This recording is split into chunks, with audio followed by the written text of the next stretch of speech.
सौर एकेडमी सतना में आप सभी का स्वागत है।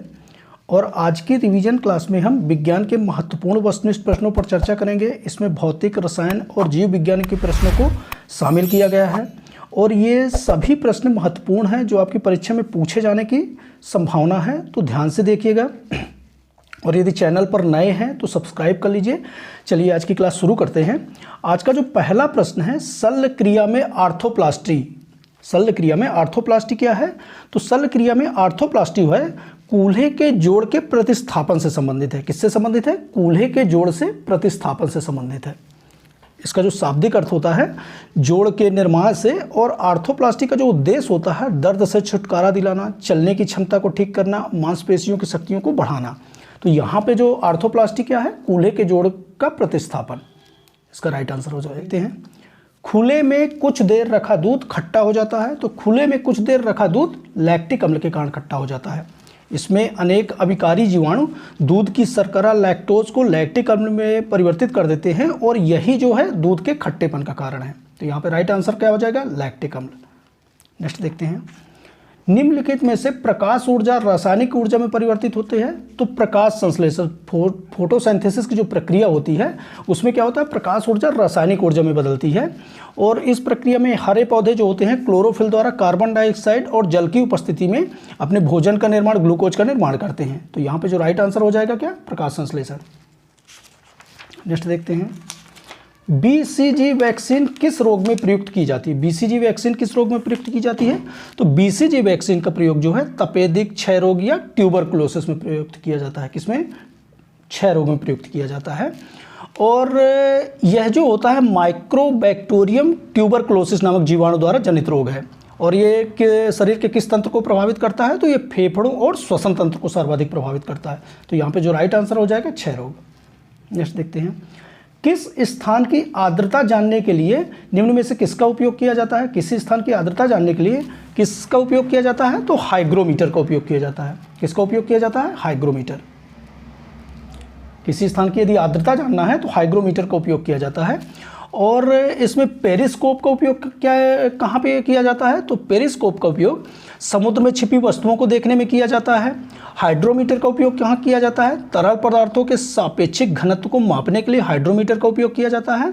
और पायरोमीटर का जो उपयोग होता है यह उच्च ताप लगभग 1500 मीटर 1500 डिग्री सेंटीग्रेड से अधिक के ताप को मापने के लिए हम पायरोमीटर का उपयोग करते हैं। तो ये सारे याद रखिएगा, कोई भी प्रश्न पूछा जा सकता है। हरिगोविंद खुराना को किस आविष्कार के लिए सम्मानित किया गया था? तो हरिगोविंद खुराना को प्रोटीन के संश्लेषण के लिए 1968 में शरीर विज्ञान और चिकित्सा के क्षेत्र में मार्शल डब्ल्यू बर्ग और रॉबर्ट डब्ल्यू हॉली के साथ नोबेल पुरस्कार से सम्मानित किया गया था। और ये किस लिए किया गया था?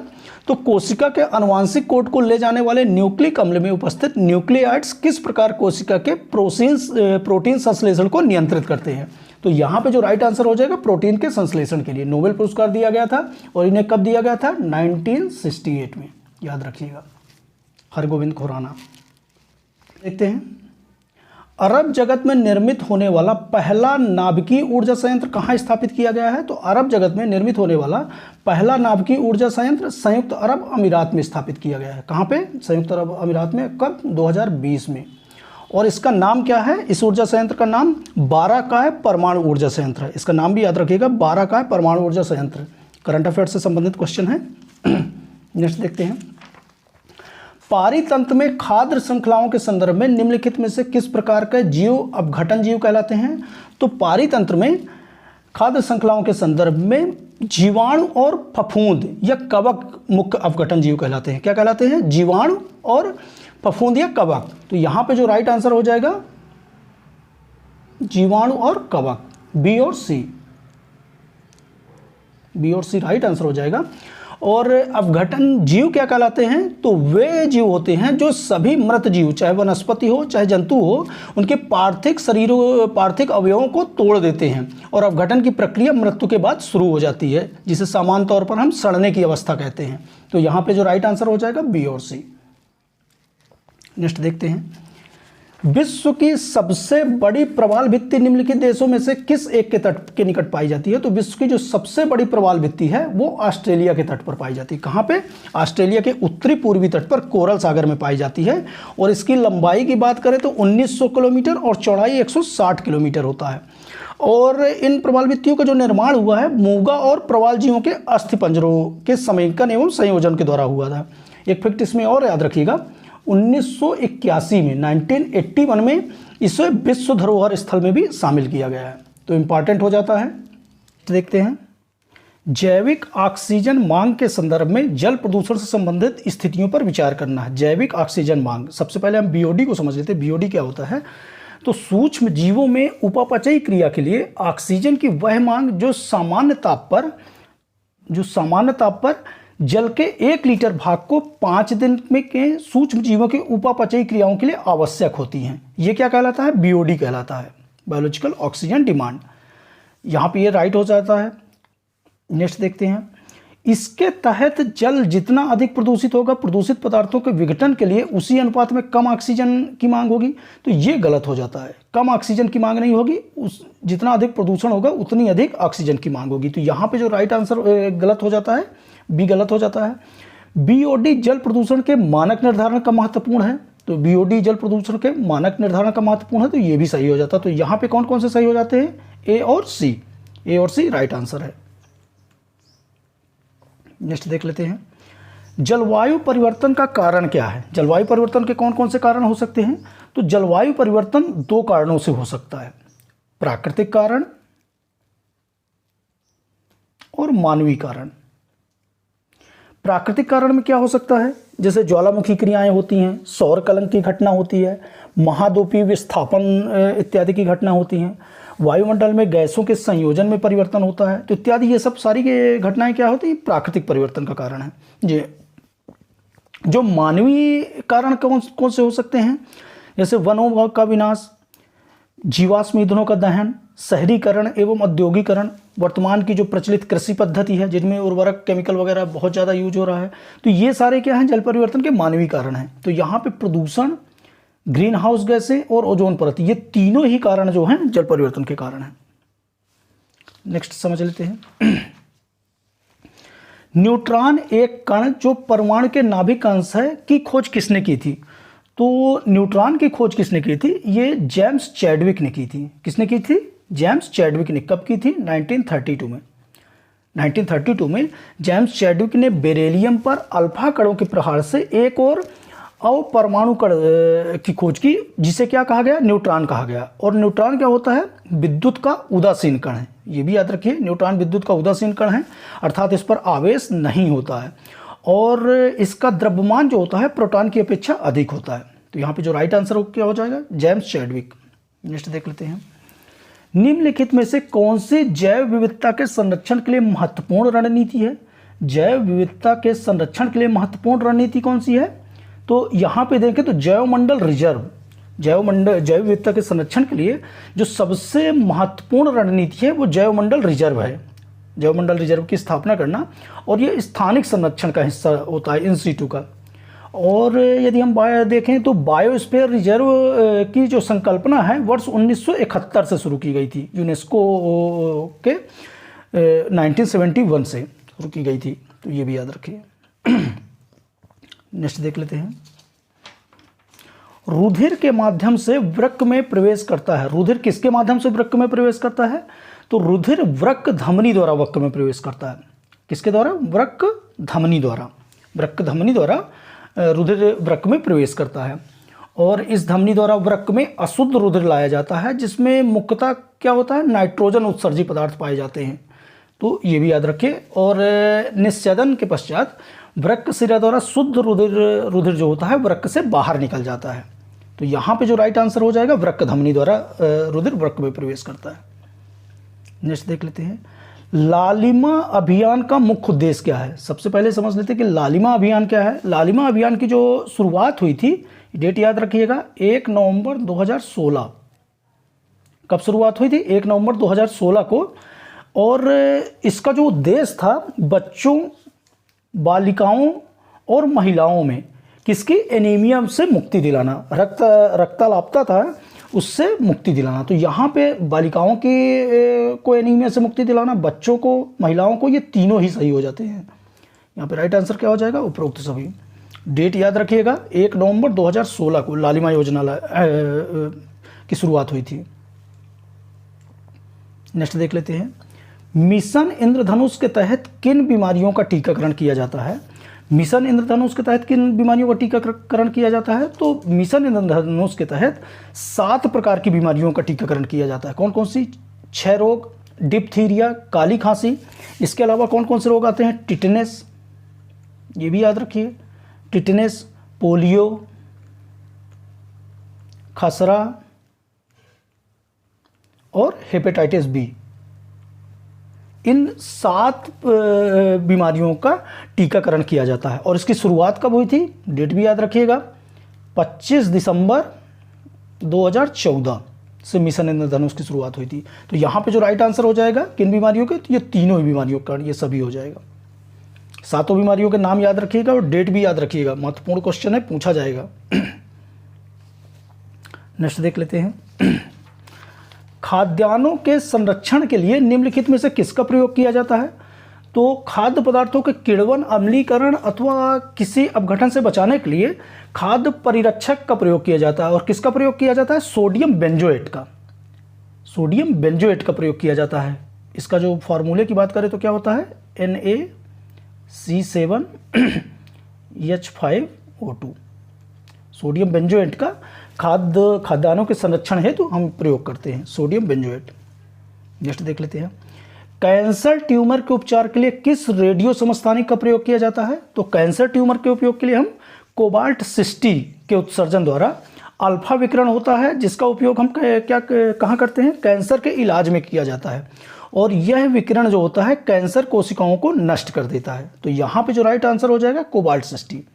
कोबाल्ट 60 द्वारा कैंसर ट्यूमर के उपचार के लिए प्रयोग में लाया जाता है। और यहाँ पे थोरियम 231, प्लूटोनियम 239, यूरेनियम 235, ये कहाँ पे प्रयोग किया जाता है?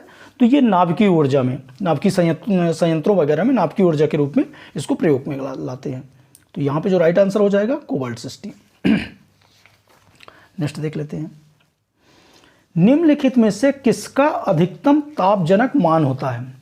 तो जितने जो सभी ईंधन है उनमें हाइड्रोजन का जो ऊष्मीय मान होता है वो सबसे अधिक होता है। हाइड्रोजन का ऊष्मीय मान क्या होता है? सबसे अधिक होता है। लेकिन ये सुरक्षित भंडारण की असुविधा होने के कारण इसका उपयोग आमतौर पर नहीं किया जाता। हाइड्रोजन का उपयोग हम कहाँ करते हैं? रॉकेट ईंधनों में करते हैं। इसको उपयोग को भी याद रखिएगा, रॉकेट ईंधनों में। हालांकि हाइड्रोजन को भविष्य का ईंधन के रूप में देखा जा रहा है, तो ये भी याद रखिए। नेक्स्ट देख लेते हैं, बर्तन बनाने के लिए निम्नलिखित में से कौन से मिश्र धातु का प्रयोग किया जाता है? तो बर्तन बनाने के लिए कौन से मिश्र धातु का प्रयोग नहीं किया जाता? यहाँ पे नहीं पूछा गया है। तो जो सोल्डर सोल्ड है, इसका प्रयोग बर्तन बनाने के लिए नहीं किया जाता है। सोल्डर जो होता है टिन और सीसा का एक मिश्र धातु होता है, और इसका प्रयोग जो होता है नर्म धातु के जोड़ों में टाका लगाने के लिए किया जाता है। तो ये भी याद रखिए, इसका प्रयोग कहाँ किया जाता है? नर्म धातु के जोड़ों में टाका लगाने के लिए। और यहाँ पे देख लें, ड्यूरेलुमिन, पीतल, जर्मन सिल्वर, इन तीनों का प्रयोग कहाँ कहा जाता है? बर्तन बनाने में किया जाता है। नेक्स्ट देख लेते हैं, WHO ने कोरोना वायरस से हुई बीमारी का नाम क्या दिया था? हम सभी को पता है कि कोविड-19 जो है वो WHO द्वारा नाम दिया गया था। और ये कब दिया गया था? 11 फरवरी 2020। 11 फरवरी 2020 जो है WHO द्वारा दिया गया था। और इसके अलावा कोरोना रोग के लिए जो उत्तरदायी वायरस है उसका नाम क्या है? तो severe acute respiratory system syndrome corona virus 2 के रूप में आधिकारिक नामकरण किया गया था। तो ये भी याद रखिए। तो WHO ने कोरोना वायरस से हुई बीमारी का क्या नाम दिया? कोविड-19। नेक्स्ट देख लेते हैं, मनुष्यों के उस अंग या भाग की पहचान करें जो श्वसन प्रक्रिया से संबंधित रही हैं। तो यहाँ पे देखें तो केशिका स्तवक जो है ये जो है श्वसन से संबंधित नहीं है, ये किससे, उत्सर्जन तंत्र का से संबंधित है। कोशिका स्तवक किससे संबंधित है, उत्सर्जन से। बाकी वायु कोशिका, फुफ्फुस आवरण, सूक्ष्म श्वास नलिका, ये तीनों किससे हैं, श्वसन से संबंधित अंग है। तो यहां पे राइट आंसर हो जाएगा ए। नेक्स्ट देख लेते हैं, किसके गुरुत्वाकर्षण के कारण ज्वार भाटा आता है, किसके गुरुत्वाकर्षण के कारण। तो यहां पे देखें तो पृथ्वी पर सूर्य और चंद्रमा का, पृथ्वी पर सूर्य और चंद्रमा की जो पारस्परिक गुरुत्वाकर्षण शक्ति की क्रियाशीलता ही ज्वार भाटा की उत्पत्ति का प्रमुख कारण है। और ये जब एक सीध में होते हैं तो उच्च ज्वार आता है, और जब समकोण में होते हैं तो क्या होता है, निम्न ज्वार आता है। तो यहां पे जो राइट आंसर हो जाएगा पृथ्वी पर सूर्य और चंद्रमा का, यही ज्वार भाटा के लिए उत्तरदायी है। क्षोभ मंडल वायुमंडल का सबसे तृप्त भाग होता है, यह किसके कारण होता है।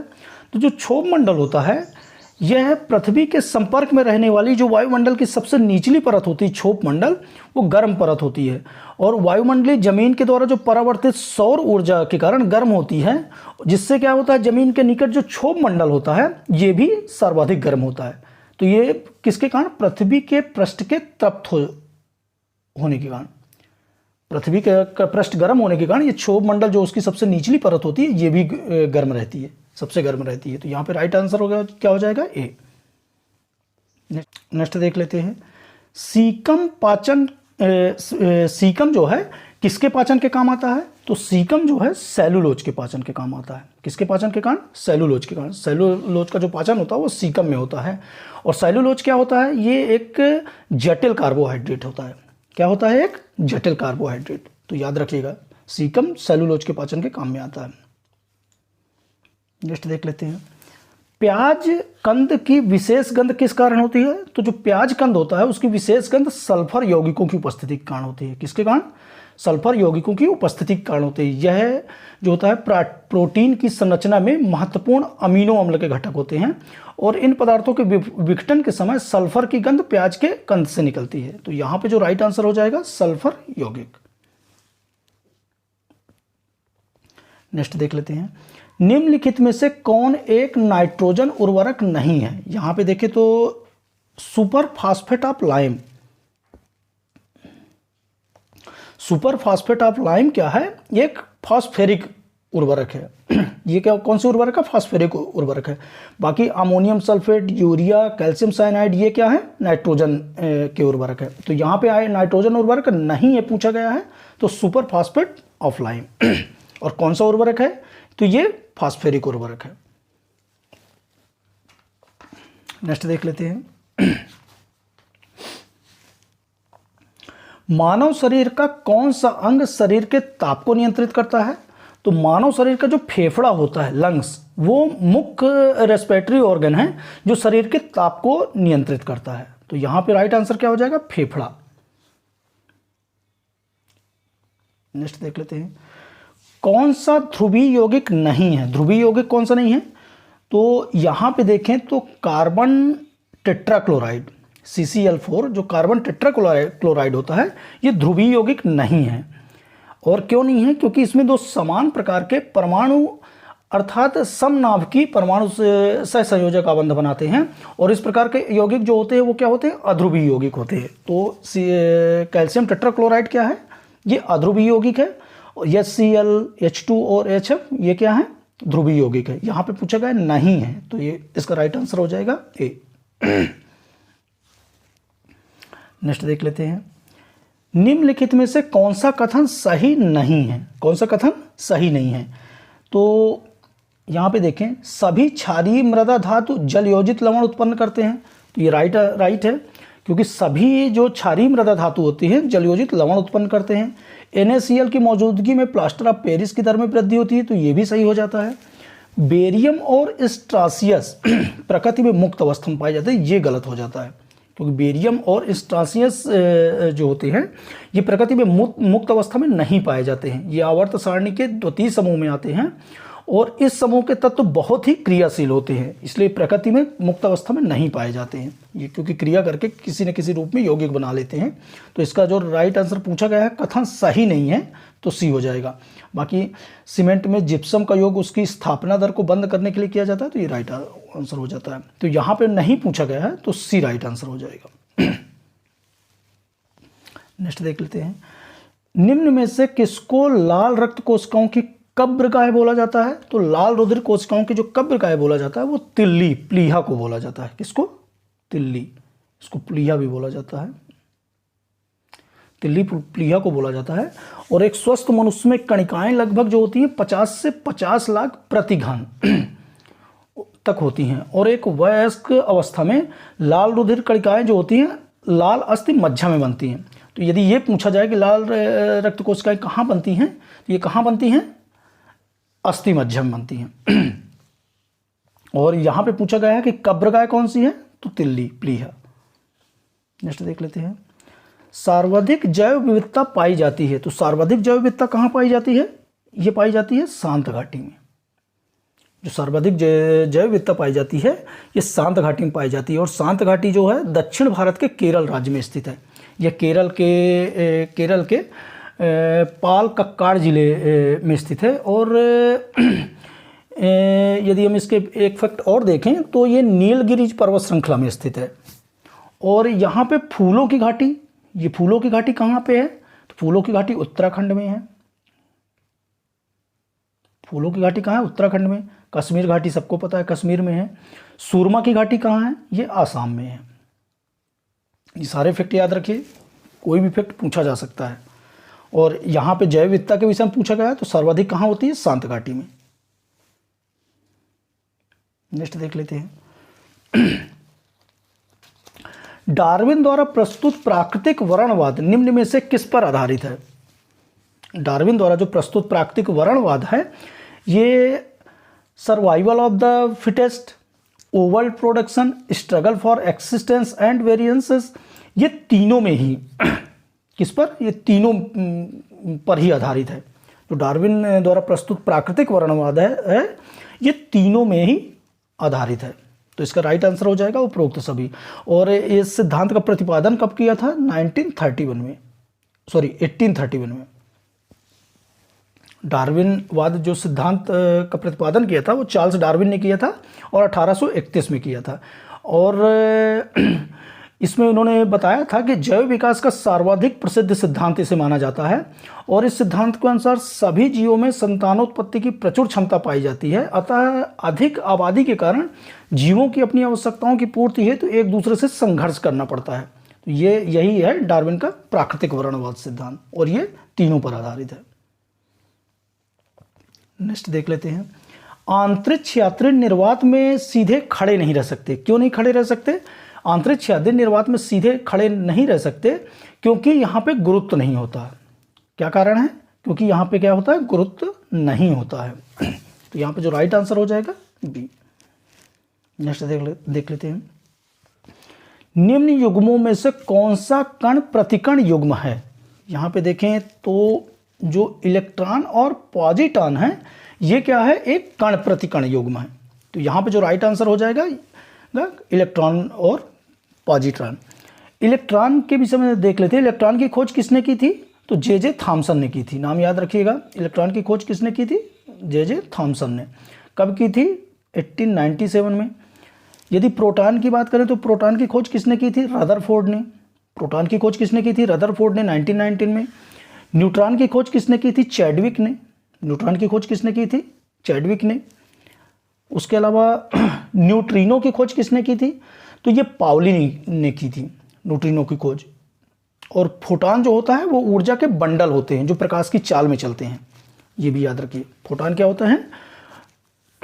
ऊर्जा के बंडल होते हैं जो प्रकाश की चाल में चलते हैं। नेक्स्ट देख लेते हैं,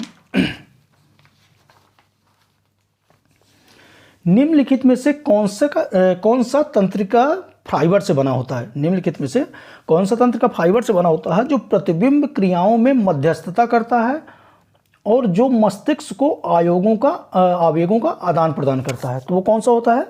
जो स्पाइनल कार्ड होता है, मेरुदंड जो होता है स्पाइनल कार्ड, ये फाइबर से बना होता है और ये प्रतिबिंब कोशिकाओं में मध्यस्थता करता है और मस्तिष्क के साथ साथ ये संवेदनाओं के से आवेगों का क्या करता है, आदान प्रदान करता है। तो यहाँ पे कौन सा हो जाएगा, मेरुदंड। मेरुदंड जो होता है इसको स्पाइनल कार्ड भी बोलते हैं। जो तंत्रिका होता है ये फाइबर का बना होता है। नेक्स्ट देख लेते हैं, विडाल परीक्षण निम्न में से किस रोग की जांच के लिए होता है। तो जो विडाल परीक्षण होता है ये टाइफाइड के संक्रमण की जांच के लिए होता है। किसके, टाइफाइड के संक्रमण की जांच करता है और इसकी खोज जो की थी जॉर्ज फर्नांडिस विडाल ने किया था 1896 में। जॉर्ज फर्नांड विडाल ने 1896 में किया था और टाइफाइड या मोतीझरा या साल्मोनो टाइफा नामक, इसका जो जीवाणु का नाम क्या है, साल्मोनेला टाइफा, ये भी याद रखिएगा,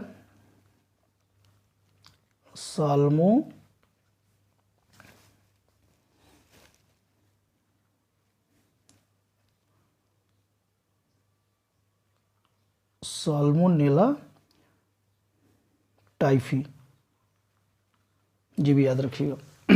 इसके नामक जो जीवाणु जनित रोग है, ये भी पूछा जा सकता है कि कौन सा जीवाणु जनित रोग है, तो साल्मोनेला टाइफी। नेक्स्ट देख लेते हैं, क्वार्टजाइट्स निम्नलिखित में से किसका कायांतरण है। तो जो बलुआ पत्थर होता है ये के कायांतरण से क्वार्ट्ज बनता है। बलुआ पत्थर के कायांतरण से क्या बनता है, क्वार्ट्ज बनता है। तो यहाँ पे राइट आंसर हो जाएगा क्या, बलुआ पत्थर। और जो चट्टानों के कायांतरण में ताप एवं दाब की महत्वपूर्ण भूमिका रहती है। जो बलुआ पत्थर का उपयोग हम कहाँ करते हैं, स्मारक में, भवनों और एवं जो मूर्तियों के निर्माण में हम बलुआ पत्थर का उपयोग करते हैं।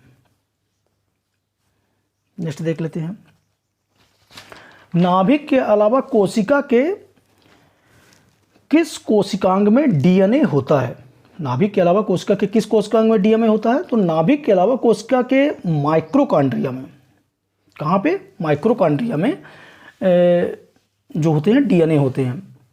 कोशिका के नाभिक के अलावा डीएनए इसके साइटोप्लाज्म में उपस्थित माइक्रोकांड्रिया में भी पाया जाता है और इसका जो जेनेटिक कोड होता है नाभिक में पाए जाने वाले डीएनए से अलग अलग होता है। तो यहाँ पे राइट आंसर क्या हो जाएगा, माइक्रोकांड्रिया। नेक्स्ट देख लेते हैं, मरीजों के पेट के अंदर का परीक्षण करने हेतु डॉक्टर द्वारा प्रयुक्त इंडोस्कोपी निम्नलिखित में से किस सिद्धांत पर कार्य करता है। तो जो इंडोस्कोपी होता है जिससे मरीजों के पेट के अंदर का परीक्षण किया जाता है वो किसके, प्रकाश के सकल आंतरिक परिवर्तन, प्रकाश के सकल आंतरिक परिवर्तन के सिद्धांत पर कार्य करता है और ये आंतरिक भागों के निरीक्षण के लिए प्रयुक्त किया जाता है। इसे अंतःदर्शी यंत्र भी बोला जाता है, इंडोस्कोपी। नेक्स्ट देख लेते हैं, लाल रुधिर कणिकाएं शरीर के किस भाग में बनती हैं। तो लाल रुधिर कणिकाएं जो हैं ये शरीर के किस भाग में, अस्थि मज्जा में। लाल रुधिर कणिकाएं हड्डियों में उपस्थित अस्थि मज्जा में निर्मित होती है और स्तनधारियों में इसकी संख्या अधिक होती है। इनका जो जीवन काल होता है कितना होता है, 120 दिन का लगभग होता है। तो ये भी याद रखिए, लाल रुधिर कणिकाओं का जो जीवन काल कितना होता है, 120 दिन। नेक्स्ट देख लेते हैं, पौधों की पत्तियों में बहुत छोटे छोटे छिद्र अथवा स्टोमेटा द्वारा जल के वाष्पीकरण को क्या कहते हैं। जल के वाष्पीकरण, जो पौधों की पत्तियों में बहुत छोटे छोटे छिद्र होते हैं, स्टोमेटा होते हैं, उनसे जल का वाष्पीकरण होता है। तो वो क्या कहलाता है, क्या कहलाता है, ट्रांसपीरेशन। ट्रांसपीरेशन द्वारा ही पौधों की पत्तियों द्वारा बहुत छोटे छोटे छिद्रों या स्टोमेटा द्वारा जल का वाष्पीकरण को हम वाष्पोत्सर्जन या ट्रांसपोरेशन कहते हैं। तो ये याद रखिएगा। नेक्स्ट देख लेते हैं, किसी वर्णांध व्यक्ति को निम्नलिखित रंगों में से किस रंगों को पहचानने में ज़्यादा कठिनाई होती है। तो ये लाल और हरा रंग, जो वर्णांधता होती है, वर्णांधता रोग से पीड़ित व्यक्ति को लाल एवं हरे रंग के बीच अंतर दिखाई नहीं देता है, अंतर नहीं उसे पता चलता है, इसलिए इस रोग को लाल हरा अंधापन भी कहते हैं। तो ये भी याद रखिए। नेक्स्ट देख लेते हैं, दूरदृष्टि दोष में वस्तु का प्रतिबिंब बनता है। दूरदृष्टि दोष में निकट की वस्तुओं का प्रतिबिंब रेटिना के पीछे बनता है। दूरदृष्टि दोष में क्या होता है, निकट की वस्तु का प्रतिबिंब जो होता है रेटिना के पीछे बनता है। और दूरदृष्टि दोष में होता क्या है, इससे जो ग्रसित व्यक्ति होते हैं उसको तो दूर की वस्तुएं साफ दिखाई देती हैं, लेकिन पास की वस्तुएं साफ नहीं दिखाई देती हैं। और इस रोग का जो कारण होता है वो लेंस की गोलाई का कम होना, और इसके निवारण के लिए हम उत्तल लेंस का प्रयोग करते हैं। तो ये भी याद रखिएगा, दूरदृष्टि दोष में निवारण के लिए किसका, उत्तल लेंस का प्रयोग करते हैं। निम्नलिखित में से कौन सा एक अजैविक उर्वरक है, अजैविक उर्वरक है पूछा गया है। तो यहाँ पे अजैविक उर्वरक कौन सा है, पोटेशियम नाइट्रेट। पोटेशियम नाइट्रेट जो होता है एक रासायनिक उर्वरक है, अजैविक उर्वरक है। इसको यदि हम अणुसूत्र देखें तो KNO3 होता है, और यह एक आयनिक लवण है, इसे सोरा भी कहा जाता है। और इसका उपयोग की बात करें तो कहाँ होता है, तो उर्वरक, रॉकेट के नोदक और पटाखों में इसका प्रयोग किया जाता है पोटेशियम नाइट्रेट का। बाकी ये सब जैविक उर्वरक है, फसल के अवशेष, जैव ठोस, वनस्पति खाद, ये सब क्या है, जैविक उर्वरक है।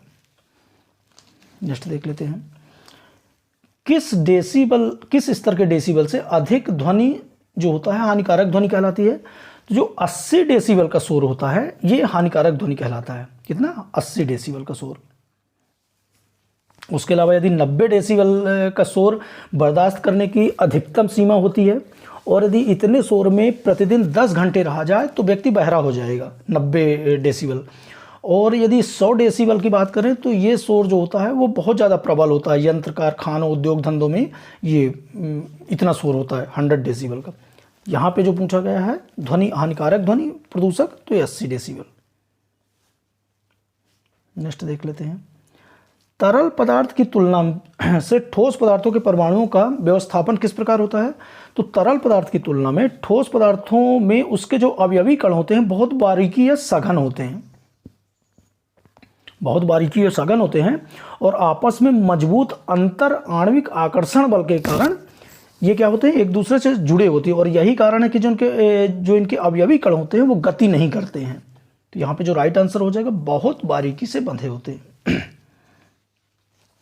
नेक्स्ट देख लेते हैं, जो खरपतवार को हटाने के लिए निम्नलिखित में से कौन सा उपकरण इस्तेमाल किया जाता है। तो खरपतवार को कुदाल की सहायता से हटाया जाता है। किसकी सहायता से, कुदाल की सहायता से। और खरपतवार जो होता है खेती करने वाली फसलों के बीच में ही एक अवांछित पौधे होते हैं जो फसलों की शुद्धता को क्या करते हैं, कम करते हैं, उनकी ग्रोथ को भी प्रभावित करते हैं।